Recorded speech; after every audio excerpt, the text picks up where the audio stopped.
You're listening to IHC's podcast. Today's topic is Culture is Medicine. Welcome to the IHC podcast, where culture meets community. My name is Marissa Hemstreet, and I'm from the Canyonsito Band of Navajos. And I'm also the communications coordinator and your host here at the Indian Health Center of Santa Clara Valley, where we provide medical, dental, counseling, WIC, wellness services to over 23,000 members, while specializing in the unique care and needs of American Indians and Alaska Natives. Today, we're here with... I'm Claire Alford. I'm a descendant of the Absentee Shawnee Tribe. I use she, her pronouns. I'm a full-time student at Santa Clara University. I'm a senior studying public health, and I also volunteer at the Indian Health Center on the diabetes program. Awesome. Yeah, so I'm a descendant of the Absentee Shawnee Tribe, and growing up, my dad would take us to the local powwow. So I'm from Santa Maria, California, which is about 4 hours south of here. So we would often go to the Chumash intertribal powwow and spend time there. And then growing up, I definitely had really strong ties to my dad's side, which is my Absentee Shawnee side. So him and my grandfather taught me just a lot about my culture. I'm a direct descendant of Tecumseh, which is something I'm really proud to say. And also one of my ancestors, Thomas Wildcat Alford, wrote a book or dictated a book about his life. And so kind of growing up, just learning from my family about our culture and also reading that book just gave me a lot of insight and background about what my culture means to me. So Thomas Wildcat Alford had a really interesting life. I believe he was born around like the Civil War era, and he was actually sent to a boarding school. And then later in his life, after that, he came back to his tribe. And I believe he did like some teaching. He would like translate in court. And so he, in addition to Tecumseh, I think really just prioritized doing the best for their tribe and serving and helping others in any way they can. And so for Tecumseh, that was, working hard to preserve the sovereignty of tribes and really doing his best to unite people and bring people together for good. And same with Thomas Wildcat Alford. I think his goal was always just to give back to others and to serve his tribe. And so that I think is something I reflect on a lot as I go into public health. Because public health is a career of serving others. Medicine is a career of serving others. And that's really what I want to do is to become a physician so I can help others and empower them to reach their best health possible. And in addition to that, I think Thomas Wildcat Alford and Tecumseh were both, they really prioritize leadership. And that's something that I also have learned from my parents and that I value a lot myself is leadership. Because we can do so much more when we work with others. And really, to me, leadership is just empowering others and bringing them together to affect the most change that you can and just really bring out the best in everyone. And so in that sense, that's really inspired me to go into public health and medicine because I really like that combination because I think when we kind of take a more public health view to medicine, that gives us the opportunity to make some more like systemic changes, really taking that leadership view of medicine of like broader system-wide changes of how we're delivering care. Is it culturally competent? Is it accessible? That can really amplify all our advances in like biomedical, the biomedical side of medicine, medications, drugs. So I think when we have both kind of the biology, the medicine side, and the public health, and we really have leaders in those areas, they're able to affect so much change on like the interpersonal level with patients, but also broadly impacting so many more patients with these system-wide changes. And so I just think that's how my culture has really inspired me and given me these like values of what's important to me as I go on my journey in medicine. And really those have grounded me and helped me kind of center on what's important to me. And they always help guide me like, what's the next best step here? How can I become the best leader and serve Native people and really contribute to Native healthcare? Yeah, and I appreciate the answer where you're saying like you really want to like have that like connectivity between public health, healthcare, making it more like culturally relevant, culturally like sensitive to Native folks, and that's something that we see here at the Indian Health Center, Santa Clara Valley, is that we get patients who will come in and they're just like, oh, actually, do you guys do you provide like holistic care? Because that's something that ties more closely to me and my culture, and happy to say that now IHC does provide holistic care. That's like part of our we have a program called like whole person care. And so it really just depends on like the person, what they would like to have for themselves, whether it's like acupuncture, counseling, aside from like their regularly scheduled like physicals or like their checkups, making sure that not just like their physical well-being is okay, but maybe their mental or spiritual health is taken care of. And it's nice to see that, there's individuals like you who see that need and they're like, yeah, I'm going to be there to serve it. I feel the same way, especially for the listeners, we were just talking about like what we're going to school for and all that fun stuff. And I was sharing a little bit about myself and that I'm in school for physical therapy. And I also see the similar need I felt like there was not as much sensitivity, especially with elders in physical therapy.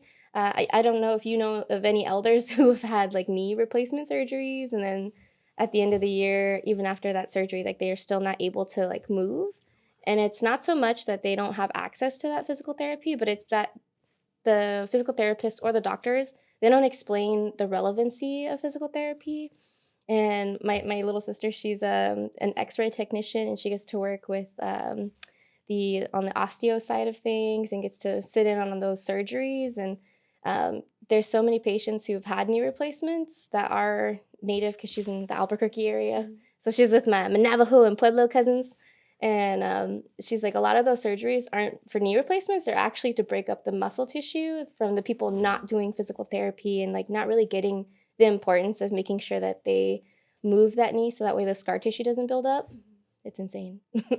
Yeah, definitely a lot there with public health. And just in public health in general, we talk a lot about like a strengths versus deficits based approach. And I think that's a really important benefit of culturally competent care is a lot of times we miss out on some of these like really strong community values or resources that can really improve the care of patients. And like you said, really the bottom line is giving patients care that's respectful to their needs, their values, and their beliefs, because the more we can align the care with that, that really is going to improve the outcomes. And also just respecting patient autonomy, like what does this patient want, what does this patient need, and respecting their wishes and working with them within those wishes and values and beliefs and getting them the best care possible. Yeah, and then even like on top of that, helping them understand the importance of X, Y, or Z. Like I get, okay, sure, if for example with PT, like you're gonna make me do these exercises, and they might seem little and like they don't do too much, but I think if the person really understands the reasoning behind it, then they're more likely to be like, oh, okay, I know this feels silly, but I'll do it because that means in 6 months I'll be able to walk from my room to the bathroom with, 0 to minimal pain. And so I would hope that we do the same with like other patients when it comes to like coming in for like a visit or a checkup, understanding the importance of why it's important to check your A1C, especially in the Native American community, just because we have such high rates of diabetes, just because our bodies aren't able to fully process processed foods as well. So yeah, that's really cool to hear, and learning a little bit more about your background and that your passion for like public health. So what do you think drew you to study public health? Was it always your goal to become a physician, or what was kind of the story behind that? Yeah, I definitely think, becoming a physician was something I started thinking about when I was around in high school.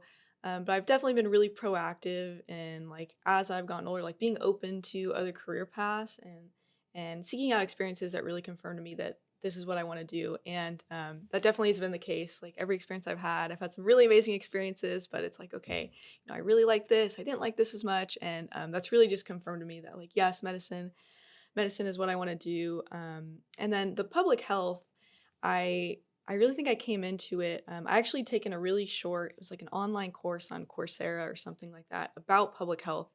And I really liked how it was helping to explain health disparities and things of that nature. And so I come from Santa Maria. It's a more rural agricultural community. Um, and I definitely think just growing up, like those health disparities were something you just kind of heard about. We have a lot of farm workers, and so I think a lot of times that can be like fear of getting healthcare, also just a really overstressed healthcare system where even for, those who are actively seeking out care, it can take a long time to receive it. And then also just personally knowing people, I knew someone who died essentially from diabetes, which was really tough to watch, which is something that's, a treatable disease. And so growing up around these health disparities, it definitely makes you question, like we have like medicine and we have these like biomedical treatments, we have, all these therapies we can use, but you can feel that there's like another side of it, that it's not the full picture and how we can help bring people to their best health. And so I really liked how it was explaining these health disparities and explaining what I was seeing in my community, because both sides are important, right? Like if we have the therapies and medications, but we're not able to get them to people, then it's at the end of the day not going to help them get better and feel better. And so that really inspired me to go into public health. And as I, took more classes and grew through it, I really came to love it, because I liked how it definitely had kind of like a health research focus. So of course in all the sciences, there's like lots of research that happens, and I work in a biochemistry research lab. So I do love that sort of more like biotechnology, like wet lab research as well. But I also have really enjoyed in my classes, my public health classes, learning more about like epidemiology and public health level research, because that again is where we get into more of like the systemic changes. And it also too goes hand in hand with like evaluating treatment. So doing epidemiological studies, like what are patient outcomes with this treatment versus this other treatment? And then looking at theories like what leads to behavior change, what are the social determinants of health, things outside of medical care that impact our health, like our jobs, the education we have, income status, things like that. And so really having all these pieces of the puzzle to put together and, get a more holistic view of healthcare and how we're treating people, was something that was so powerful for me. And then at the end of the day too, I think with like public health and biology and research, I really see it as like a really great tool to understand and kind of react to what is happening in the world. Because like these health disparities, whether we measure them or not, are happening. And, there's definitely there's so much great research going on, but there's also a lot of areas where there's not quite as much, like especially Native American health, there's like maybe not as much research as in other groups. But whether we measure it or not, these disparities are happening. And so public health and biology, I think, give us really great tools where we can study these disparities, and really quantify them.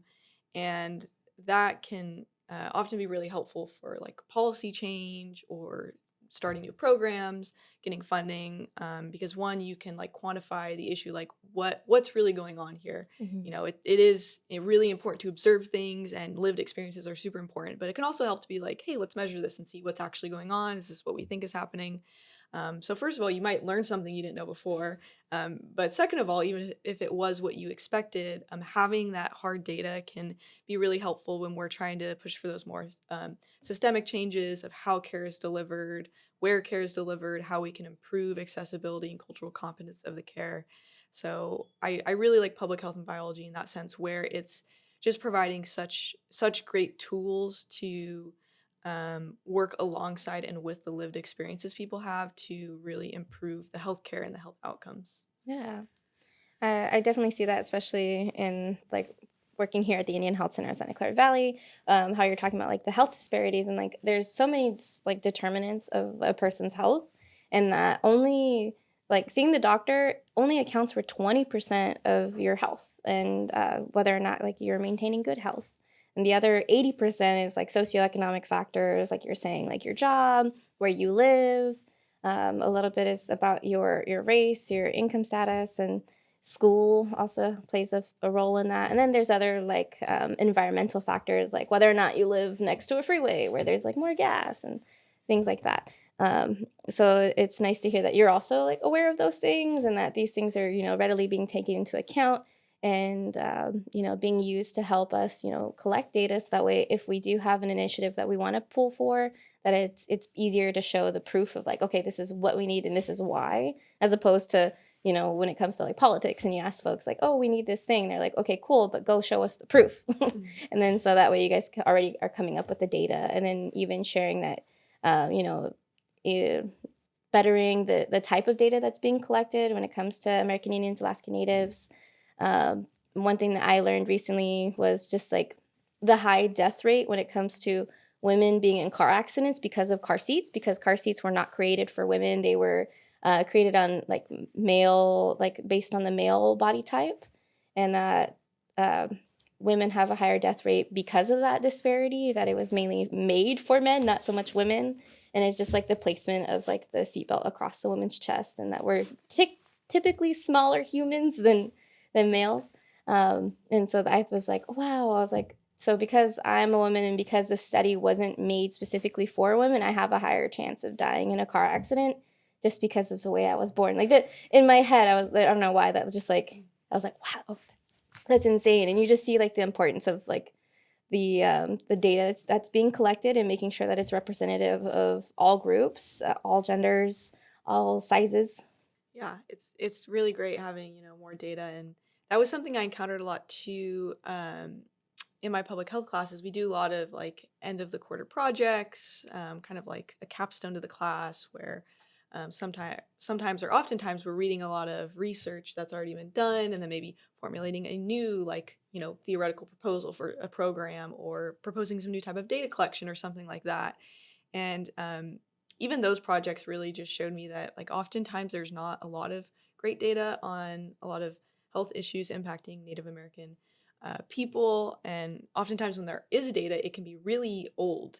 So like it's from the 1990s, which for data collection, it's not always great to have like 20-year-old data if you're trying to see what's going on now, because you want to see like have things improved, what has changed, and so I definitely think it seems like there's been improvements. It's definitely a long road, and there's a lot more to be done, but I do also want to like acknowledge how much work has been done and how much the scientific community is really trying to put more focus on diverse people and really assessing outcomes in like all people and not just certain groups.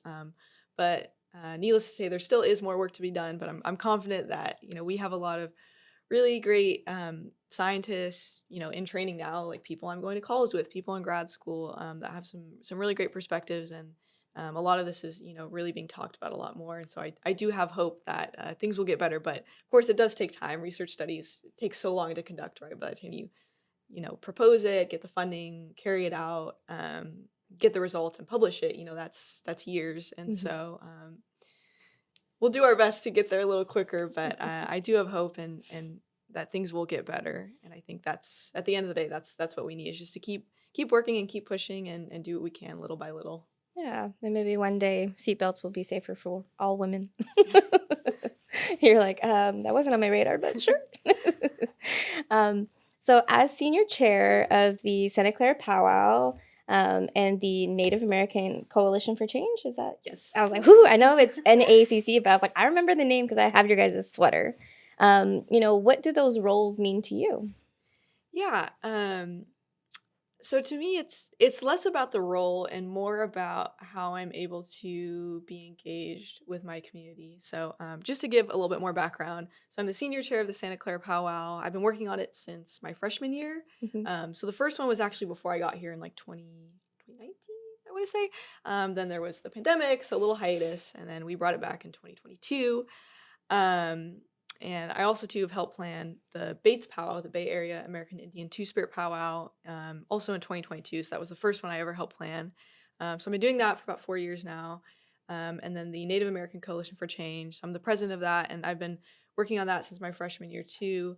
And so, yeah, it's definitely been, like, so long in these roles, and it really makes you stop and think back. And I'm really grateful of, like, how much we as a group for both the Powwow and NACC, how much we've been able to accomplish, and like having the opportunity to be in these groups for 4 years has like definitely been really beneficial for my growth, and also just being able to give back to the community and be involved in the community, because for so long, for 4 years, that's a really great time to learn from others, and just that kind of consistency of engagement has been a really great opportunity. But yeah, I just see it mostly as the way to get involved with my community. I think with The powwow has been great because I've been able to learn a lot from elders. Mhm. And I think a lot of other students on our powwow committee have been able to do that as well. And so, I always want to acknowledge, like, I'm not an expert on any of this. I'm just like everyone else. We're all learning, right? Mhm. And so being part of the I'm just a powwow, girl. being part of the powwow has really just been an awesome opportunity to learn from the elders, and like especially the head staff. They've been so gracious and so kind and patient, and helping us with all our questions and doing things the right way, and just educating us. And then also it's like those little moments on the day of the powwow where they're just telling you about their culture and things like that. And so it's been a great way to learn also about other tribes as well, since we are an intertribal powwow. And same with NACC. Definitely learning from other students about their cultures and like coming together and just sharing all our different native traditions. It just has been an awesome experience. And then we also do like a little bit of advocacy. So we work to get Indigenous Peoples Day recognized at the university level. We also have like our hygiene item distribution, which I know we'll talk about in a little bit. And so I just think all of those have been really great ways to be engaged, especially with the local Native American community. And just like I said, learning about the diversity of traditions, because I'm a descendant of the Absentee Shawnee Tribe. There's so many people of other tribes, and also like different environments makes a big difference, right? So I'm from 4 hours away, and so the Native community there is going to be unique from the Native community here and the Native community in many different parts of the country. And so I've just really been grateful to have the opportunity to be engaged in this way, and it takes a lot of support too and a lot of community collaboration. So NACC and the Powwow worked with Indian Health Center, so we're very grateful for your support and your collaboration.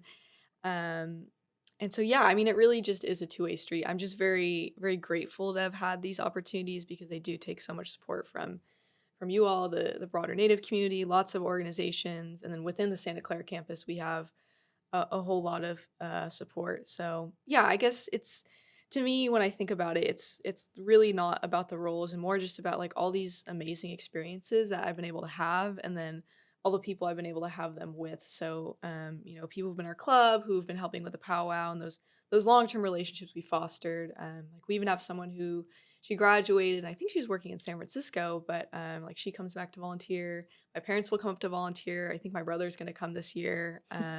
So I mean, yeah, and we have like alumni too who will pop into our powwow meetings every once in a while. Even one, Alec Korn, he's in medical school, Mhm. and so we're really proud of him. And so when he comes to visit us, that's always like a really great moment. So yeah, we've just built such an amazing community, and yeah, it's just been an awesome journey that I'm really grateful for. Yeah, well, even hearing you talk about it, I can feel the glow, and you're just like, these people are wonderful, the elders, and like you were saying, even learning like the traditions of different tribes, and you really feel that intertribal connectiveness. And that's something I noticed a lot about like San Jose specifically, San Jose, Santa Clara, this like Bay Area, South Bay area, and just that because and one of the things I learned through my time here at IHC as well as just being in the Bay Area is that like San Jose was a hub for um, what is it called? Oh, so San Jose was a hub for relocation, and so during the Indian Child Removal Act, where they took children from their homes and then they were trying to kill the Indian, save the man. It's a little bit sexist too, but they were trying to take Native children from reservations and put them in cities and say, become civilized, learn our ways, shed your native ways. And it's nice to hear that we were still able to hold on to our native ways, hold on to our culture, because ultimately that's what feels right for us.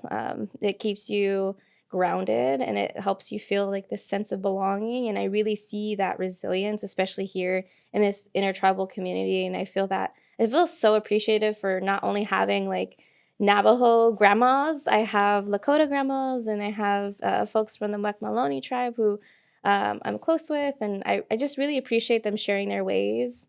And I even have a friend at the Q Corner, Ash. Ash is amazing, and I don't know it for me because also I grew up in like an urban setting, not so much on the res, so that I didn't feel 100% connected.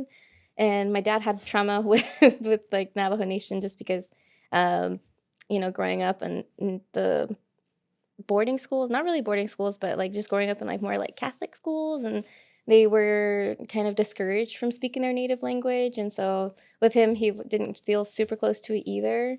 And so I had to find my own way to it, not just through him. I couldn't rely on him solely to connect me to my culture.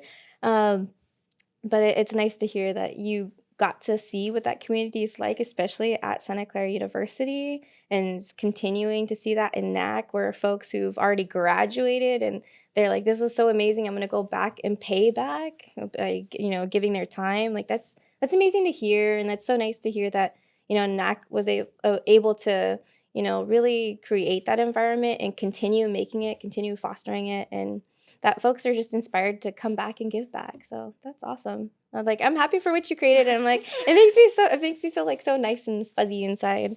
Yeah, and needless to say too, this was not necessarily something that I created. Like I said, we've had so much help. Alec, who's in med school now, we were co-presidents of NACC when I was a freshman. So he and I together did a lot to kind of bring things back after the pandemic. I think a lot of clubs were struggling with, like membership and just engagement, just 'cause, like COVID, no one was on campus. Yeah. So he did a lot with that, and the Powwow too. We've had so much support on campus from our advisors, Dr. Ray Plaza, Burnell Neville, and lots of other like student collaborators. So this was by no means an individual effort. Oh, you're like, it's not me, yeah, but I was part of it. Yeah, but but like I said, it's just been an amazing journey, and I'm really grateful to have played the part in it that I could. Yeah, well, I'm happy to hear that. And just, knowing that there's a community like that at another school like Santa Clara University, that's awesome. That's something that we have started to have at San Jose State University with our Native American Indigenous Student Success Center. And then something that San Jose City College, a junior college, is even introduced. They opened their center this past November, I believe. It's the American Indian Alaska Native Student Success Center. So I'm just like, it's nice to hear that, Natives are making space, taking up space in like their own area. So that's super cool. And yeah, we can only hope to aspire to be as grounded as Santa Clara University's NACC. Yeah. So earlier you shared a little bit about some of the programs that NACC, is it specifically that NACC does, right? Yeah. That you guys do. And one of them was the, the hygiene program for Native communities. So you want to share a little bit about that? Yeah, so our hygiene item distribution program is a program that provides bags of free hygiene items to people that need them. And I think we've done like 210 bags so far. We really try and load them up with things like shampoo, conditioner, soap, toothbrushes, toothpaste. We've done like deodorant, menstrual pads. This last time we also did we did wipes, lotion. We found these little laundry detergents, which I thought was the coolest thing. It's like a single serve laundry detergent. So we put lots of good stuff in these bags, and we distributed them. For the first time, it was at the YMCA, and then the last few times, I think it's been 3 times since then, we did it at Indian Health Center community events. So like the bingo night, and I think a movie night we've done. And so yeah, it's been a really great program. Like I said, we have a lot of support at NACC, and we also really like to acknowledge like the privilege we have of being at a institution of higher education, like being in college, and knowing that all this was only possible because of the work that our elders did, that our community has done to pave the way for us and to continue supporting us while we're in college. And because of that, we want to give back to the Native community in any way we can. And so that was really the motivation for this program. In addition to, I did something like this in high school, where again, we just created like hygiene bags, and we also did like backpacks, I think some school supplies, but things of that nature, just for students that needed it. And the students really seemed appreciative of them. Now we worked with like our guidance counselor, and she was telling us like they really loved them. And then now giving them out at the Indian Health Center events, people are, they love them. We always, like every single time we've run out, and we do our best to like get as many as we can, but we always run out, and there's people who would like a bag. So I take that as a sign of success. Like people are finding them useful and finding them helpful. And also too, just kind of back to the motivation of like, what can I do in this moment to support people's health? And also just growing up, it was kind of just like community knowledge that, there are people that don't have access to hygiene items, and that is a reality. And so not everyone might be aware of that, but, where I grew up, that was just something that was infrequently, but it was talked about, and it was something that people were aware of. And I think it's good to be aware of it, first of all, and then second of all, if you're able to like help others in your community, because prevention is so much in medicine, and having access to like a toothbrush and toothpaste or shampoo, conditioner, soap, and being able to maintain your health and stay healthy are super important things just overall in the long run for your health, like right for that prevention.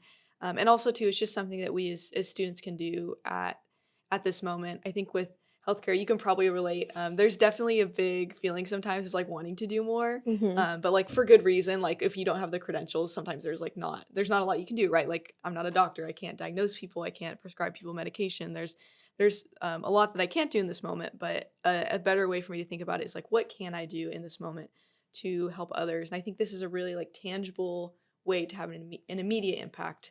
And like I said, people have told me they found it really helpful, and so I'm really glad about that. And yeah, it's just been a really great program. It's again brought together a lot of like collaboration and NACC, like people working together to do good in our community. And again, just giving back to the community that has given us so much, because like it really takes a village, and us being in higher education, like it takes so much to get students here, and to keep students here until they graduate. And especially like students like me, I want to go to graduate school and medical school, and so for Native students and just all students, like really going on that path of education takes a lot of community support, and so really trying to give back when we can is something that I value a lot. Yeah, I 100% would like to reiterate, yeah, for Native students in school, in higher education, finding those resources, finding your people really helps. I remember being at San Jose State and feeling like, what am I doing here? Only because I'm the first generation like college student in my family, so I have no familial support that's going to be like, hey, this is how you do XYZ, this is how you do this, and blah blah blah.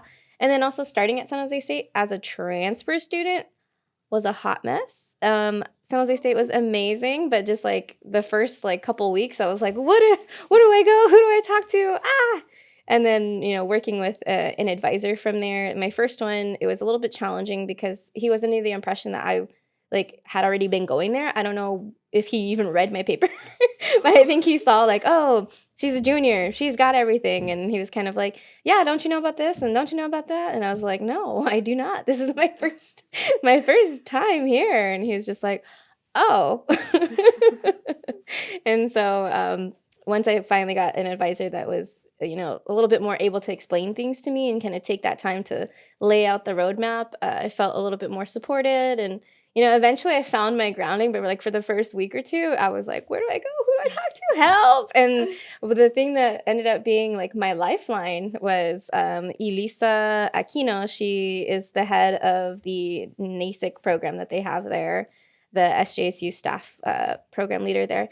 And she helped me find, okay, so you need help. All right, let me find a teacher that can help you, connect you to an advisor and, get these things laid out for you. And like Elisa Aquino and then Selma de Bourbon were just like both there to be my support humans. And then also kind of make me feel like, no, you have a place here. You're Indigenous. That's, that doesn't stop you from going to higher education. And like, we're happy that you're here. Stay here. Please don't leave. After that first week, I was like, phew, like, finding the support really helps. And, if you are also a student out there in higher education, you're starting to feel that way, reach out to, your school to see if they have a Native American student like identity club, or even reach out to see if there's any Native staff, because that's how I was able to find my lifeline, and hopefully others have too. And, thankfully now they have a better program where they reach out to the first-time Native students there or transfer students. So it's like they find you now, but I had to find them. Yeah. And I think it's a better like bridge from, for Native students coming into higher education now. But at that time I was like, oh my goodness, where do I go? So I'm glad that you guys were thinking about that, and even thinking about other needs like, health disparities and folks who might need, hygiene products. And I feel like hygiene products for some folks, it's a little bit more sensitive of a topic. You're like, as a female identifying person, and when you're on your menstrual cycle and you need menstrual items, sometimes it can be, it's like stigmatized. It shouldn't be stigmatized, but it feels that way. It's like, I need to get a pad or I need to get a tampon, and I'm like, oh, I feel kind of, and like if you're in a girl's locker room and you're like, hey, does anybody have a pad or tampon? And people are kind of like, ugh, and I'm like, girl, you have the same bits as me. What are you ewing about? But also, I need help, please. Can somebody give me one? And finally, there'll be that like one person who'll hand you one. But I think that you guys taking that into account, even for elders or other folks in our community, it's really nice, and it's a need that not everybody likes to address. And so,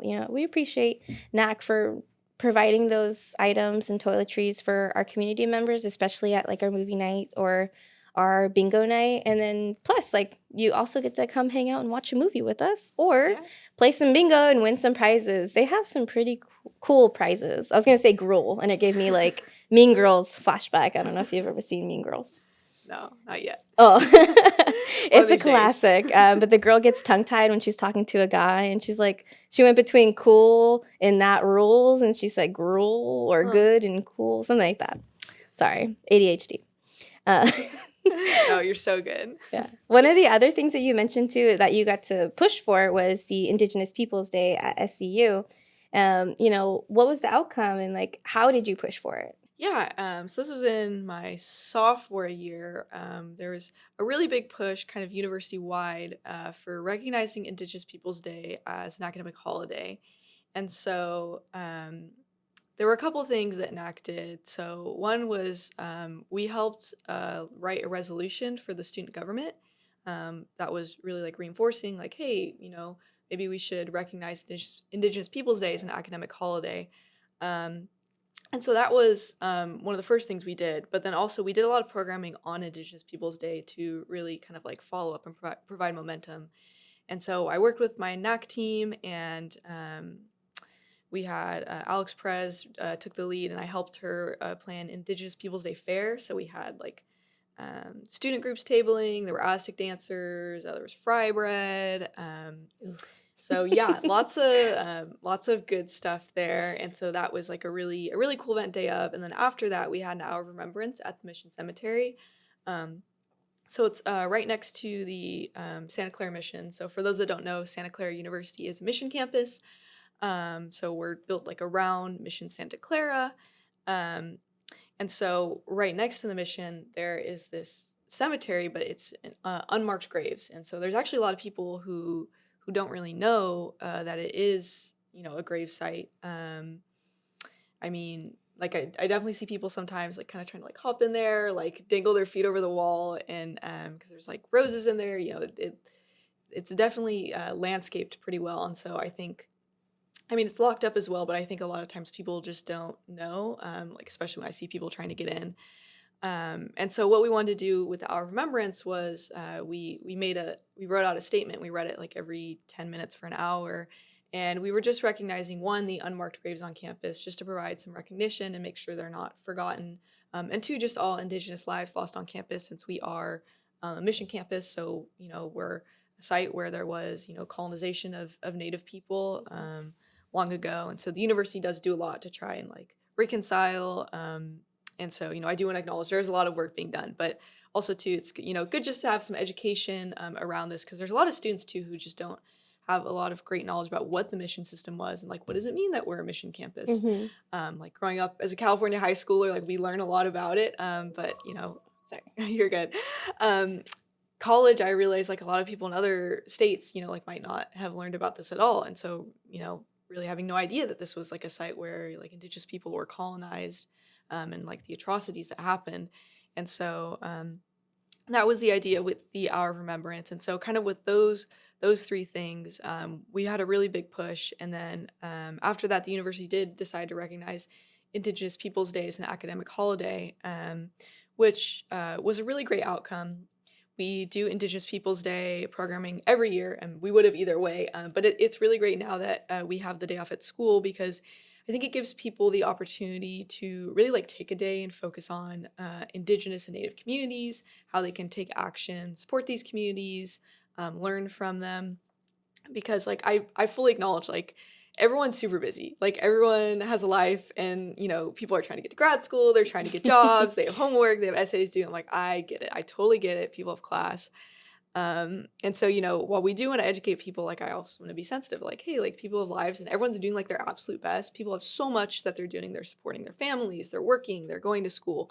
And so I fully acknowledge and respect that. And so I think having the day off really gives people that day where if they don't have to go into school and work, really being able to like set aside time, like, okay, like I have this day and, maybe I still have to do some responsibilities, but maybe I can spend an hour or two and go to an educational event. Like we've done a teach-in before, like maybe I'll go to this teach-in, or we collected items for the hygiene drives. Like, hey, maybe I can go drop something off, or just even like doing research online or learning from elders or people who are Native. And so I think that was a really great way just to set aside time for that. And then also too, just kind of more visibility and awareness, I think is always great. Just bringing more awareness to these issues, and like Native people are still here. And yeah, I think it was a really great outcome, and I'm really grateful too of just the effort of all the parties involved. So we work with a lot of different like organizations, students on campus, and then the willingness of the university to see this and say like, hey, this is an important issue, and we want to support that. Yeah. And that's nice too that you came from like the historical relevance background, like perspective as well, and that you at your Indigenous Peoples Day event, you even were able to remind folks like, hey, there are unmarked graves on campus. And, while that might seem like people don't want to talk about it because it's essentially, past humans, that they recognize that space isn't just like this pretty area where there's flowers and everything's amazing. It's also recognizing a checkered past, and like you're saying, the university is doing stuff to to kind of reconcile for what they can, and so that's nice to hear. And then also to know that they're taking these past events seriously, and giving students an academic holiday, which is cool for I mean, as a fellow student myself, I feel like I'm never going to get out of school ever. That it's nice to have a day off of school, not have to turn in something, and not have to have anxiety until 11:59 p.m. because like those things are real. So thank you for pushing for that. And I know it's not just yourself, it's other folks from NACC and your classmates helping you push for these things. But, thank you for, being that representative for us Native students. So, okay. Oh, I was just saying thanks. I appreciate it. And like you said, like really group effort, but I do appreciate it. Yeah, I'm all take the thanks. I'm all, you were worthy. I know it's so hard sometimes. I think we all struggle with that. So, I feel it when folks are like, oh, you're this, you're that. I'm like, yeah, you think so. I'm glad you do. So one of the other things that you that I got to learn about from your bio is that you were volunteering with IHC's diabetes program, and just like that it changed the way that you looked at like Native health. And so I think you talked a little bit about it in the beginning, but is there anything else that you'd like to touch on? Yeah, it's just been a really great experience. I'm very grateful for the Indian Health Center for this opportunity, and like wanting to go into Native American health, it can be really difficult to get experience just from my perspective. So I'm like really grateful to have gotten this experience at an Indian Health Center, part of the IHS network, the Indian Health Service. And so, first of all, just like getting that experience has been awesome. Like I've learned so much about like Indian Health Service, IHS. It's easy to get it mixed up. How IHS clinics function, and all of them are different. Like there's such a diversity of like the environment they're in. There's like urban and rural programs, and so having this experience has just been really great to provide me more information as I like continue working towards making Native health my career, and hoping to continue working with IHS facilities in medical school and residency and in my career. So I've been really grateful for that. And then kind of you touched on as well, like the disparities in diabetes in Native communities definitely are pretty large. That's something I've actually done quite a few like public health projects on. It's something I'm interested in. Whenever we have the option to like study what we want to study, I'm like, I want to do something that impacts Native people. Yes. And like oftentimes diabetes is a really big one. And so just learning more kind of from a public health side of like what can we do to address these disparities in diabetes, for Native people, but then also for all people, right? Diabetes is it can be a horrific disease, and like I said, one of our family friends growing up essentially died from the complications of diabetes. It was really tough to watch, and we talk about too, like in public health classes, like diabetes it's a really tough disease to have. There's so much kind of like maintenance. It's like you're always having to be aware of it and keep track of a lot of things, and so. But it is, there's a lot we can do to prevent it and to treat it, and so it's so widespread too, right? And that's where I think it is like a really great candidate kind of for public health work of it's something that we can sometimes treat, with like little to no resources, like sometimes education, like, of course there are barriers, but like there are, maybe cheaper ways to eat healthy. Like there's ways you can do this that where it's not like other diseases where it's like really expensive, really difficult. And there's so much we can do just like education and like lower cost initiatives, fruits and vegetables, things like that. And so I think it just makes it like a really great candidate for public health work. And so, learning about it in class, but then actually being at the Indian Health Center and working on it directly has been an awesome experience. And I've just really appreciated that as I continue like moving in my career and figuring out how I can, make this a part of my career. Yeah. And then even like, I don't know, I feel like Native Americans and like diabetes are so like interconnected when they shouldn't be. And then even like working at IHC, and my previous role was as a fitness coordinator. So I worked really closely with our diabetes prevention program, and just seeing like there was a Native youth whose like, grandparent and parent were part of the diabetes program. And this little boy, he was just like, oh, grandma, mom, when am I going to have to check my A1C numbers? And they're like, oh, well, checking your A1C is normal. Like you can get it checked like once every 3 to 6 months because it's a snapshot of like the last 3 months of your sugars. And he was just like, okay, but like when am I going to have to take insulin? And the grandma and the mom had to like sit there and like, what do you mean? And he was just like, well, when I get diabetes. And they're like, well, hopefully you do not get diabetes because we're learning together and we're learning how to eat better, and it's a preventable disease. But it was just, to him, diabetes was so normalized that he was just like, yeah, I'm going to get it. So like when I do, I'm going to do all the same things you do, because not only did his mom and his grandma have it, but his sibling had it, and, other cousins and aunts and uncles also had it. And so he was just like, oh, it's affecting my whole family, therefore it will affect me.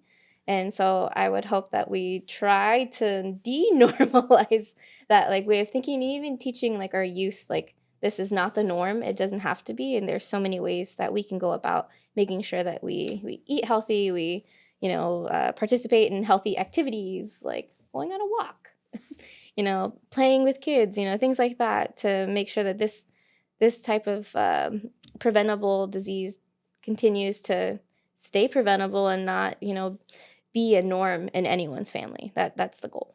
Yeah. And fully acknowledging too that, there's a lot that goes into it. And so I don't claim to be an expert or to know everything about it. But with these like interventions, like you said, just kind of changing the discussion around it, and, how we, approach healthy lifestyles, like that may not be the magic bullet, that may not, fix everyone's problems or stop all diabetes forever, but like doing what we can, right? Mm-hmm. And so like fully recognizing like the need for medical care from doctors, other providers is super important. But yeah, when we can, just like giving those interventions and doing what we can to help people stay healthy, and also too just for everyone in general, like eating healthy and like being active, usually aren't a bad thing. Yeah. So yeah, always great to try and promote those healthy lifestyles. Yeah. And I don't know. For me, I hope that one day it's less normalized in our community, and that being Native and having diabetes is not like synonymous in people's brains. So hopefully we work towards that future. And also, I think it would help too if a lot of our foods weren't as processed. One of the things, because I'm taking a cellular biology class, in my cellular biology class, we were talking a lot about the difference between fats, saturated fats and trans fats, and how Trans fats were basically created in a lab to make sure that our food stays good for longer, which is cool and great for corporations, but they didn't understand, or maybe they did, and we just don't know, that the foods, the way that they're processed in our body is not the same way. Like, it's good for keeping the shelf life, but not so great for our arteries. So that's been a fun thing to really dive in on, like, the cellular level and, like, learn about. And I was like, wow, like, I've always heard, like, trans fats, saturated fats, blah, blah, blah, trans fats, evil, And then actually learning about it, like, on the biology side, I was just like, oh, now I get why. Wow, it all makes sense. So hopefully that our food is more, like, organic and less, drenched in pesticides and all that fun stuff. But that's another discussion for another topic, so you're good. How do you balance school, advocacy, leadership, and, like, what keeps you motivated to keep all of these, different things going? I feel like it's, like, juggling different things, and so how do you balance it all? Yeah, I was going to say the same thing. Like, a lot of balls in the air sometimes. Yeah, I mean, I think it's a couple things. I mean, first, it's just, like, taking things one step at a time. I think it's really easy, like, when you have a lot going on, to, like, get ahead of yourself and be like, oh, there's all these things I have to do. But, like, when you really stop and think about it, sometimes there's so much that you're like, there's nothing I can do about that in this moment. Like, there's physically nothing I can do. So, like, really recognizing that and, like, what can I do in this moment? Like, what's directly within my control? Like, what is most important? Like, prioritizing tasks, all of that. Really, really just helps. And, it also helps just, like, doing things that you're passionate about. Like, it doesn't really feel like work. It's, things you want to do. Also, too, like, asking for help when you need it is super important. Like, a lot of this is, like, team-based work. It's collaboration, and I would not be able to do nearly all of the things I do, without the amazing support, like I said, within Santa Clara and beyond in the community from the Indian Health Center. We just have so much support for our Native initiatives, and so, like, reaching out for help, asking for help, really promoting that collaboration, that teamwork can really help kind of, like, move the gears on what you're trying to do. Because, like I said, like, everything's a team effort. You can do so much more when you're working with others and you have a group and we're all working towards a shared purpose. So that's a great way to balance too. And just for staying motivated, I think a lot of it is just my end goal of, hoping to become a physician that makes healthcare more accessible and culturally competent for Native and Indigenous communities. And so I want to become a physician and provide that, like, one-on-one care and helping people improve their health and become, the healthiest version of themselves. But also too hoping to also do research as a physician to generate that evidence for that systemic change, right? Like, quantifying, like, how accessible, culturally competent is the care. That would be really interesting. Like, other things to investigate, just to, again, like, quantify the care that's being received, how people feel about it, how we can improve it, and using that to actually advocate for more systems-wide change and improving the care for Native communities. And through research, it's really great that you can have more of a systemic impact. So while you're, like, treating these patients individually, through research, you're providing this evidence for these policy changes, and maybe, like, new clinical guidelines, more information for providers, and through that you can impact so many more patients that way. And so they're both really important parts of the healthcare system. But having that goal really keeps me motivated because that's just something I'm really, really passionate about, because at the end of the day, like, all we have is our health. And so, of course, I do love doing all these things just for the sake of doing them, but it also is, it's good to, like, enjoying them in the moment and also feeling like you're moving towards a greater purpose. And that just, like, every day I'm like, you know what, like, I feel like I'm moving to where I want to go, and, like, I really, really appreciate that. Yeah, that's good. And I like how you're saying, like, it's okay to ask for help, and just also remembering that there's only so much that you can do that's within your control in this very moment, and that, worrying or having anxiety about it probably isn't the most productive thing to do. And that's also something that I continually practice. I was thinking of, like, all the things I have to do today and tomorrow and this week and, whatever. And I was just like, you know what, actually, I'm going to take a second, and instead of thinking about what's going on tomorrow, I'm going to be thankful for what happened today. And so I took a moment to, like, really appreciate yesterday. Sunday was my day of rest, and it was so nice. And I was just like, I got to spend time with my partner.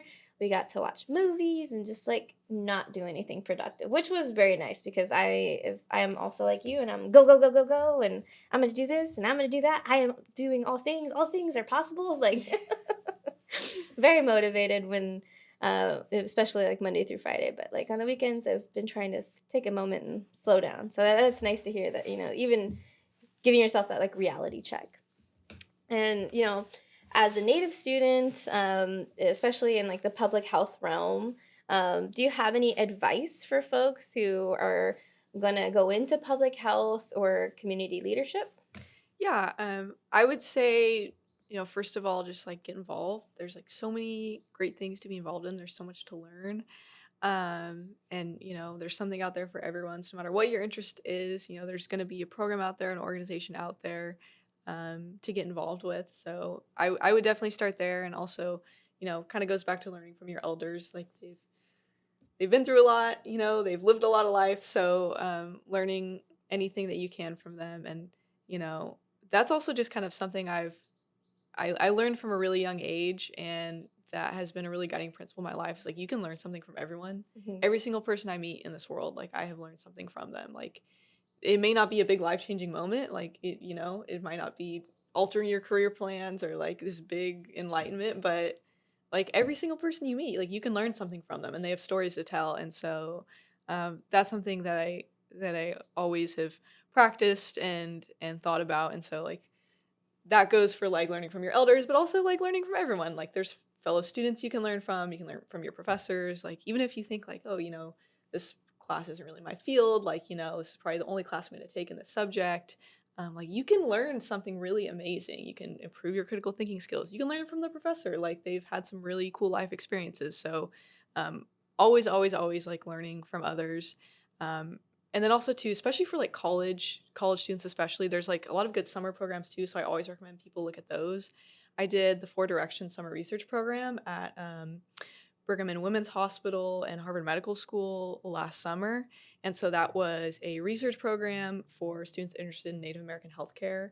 And so that was something I would have never thought existed. Oh, that's awesome. And so I just found it like by chance one day, and I'm so glad I did. It was an awesome program. But there's so many like summer programs, research programs out there.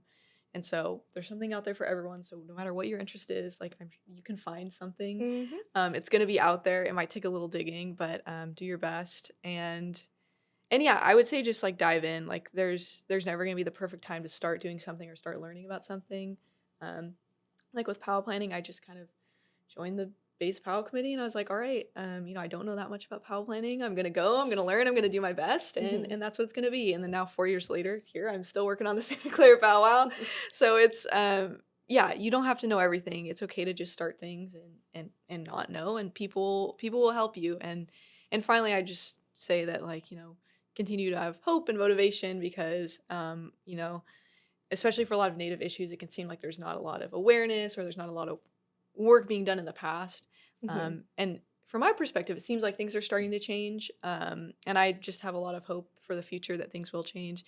And just know too, like for whoever's out there listening and the Native youth, like you are the change. Like you can make the change happen. And so, when we work together, we put our minds to it, like we can do some really great things in the world. And so just remember that and do your best. Yeah, I'm all Gandhi. Be the change you want to be. I know. I was like, I'm getting a little close to the quote, and I don't remember what it is, but it's you all get the sentiment. Like it's just you can make the change, and at the end of the day, like I think a lot of times we kind of fall into this fallacy of like big change requires like some great leader out there. Like there's a great leader out there who's gonna like change the world, but like maybe you're that great leader, and a lot of times too, like change is just great leaders are ordinary people, like. They're ordinary people who are passionate about something and they worked really hard, and that could be any of us. And even if you're not like a world famous leader, that doesn't mean that you haven't changed the world significantly or changed someone's world. And so just to always remember that like what you do is significant and meaningful, and just keep pushing for what matters to you.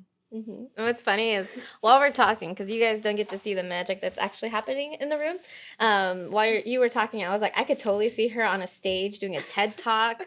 This is amazing. Like I was just like, I was in a seat in the TED Talk room, and I could see you going from one side to the other with like the TED thingy in the background, and I was just like, oh my God, that'd be amazing. Maybe Sorry, one day, that's but- my ADHD brain that you guys get to bear witness to at least once a month on the IHC podcast.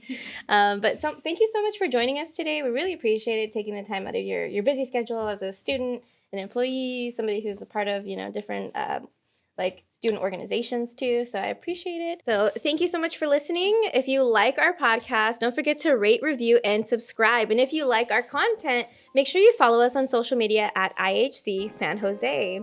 And to check out some of our upcoming events, check out the indianhealthcenter.org/events. Bye.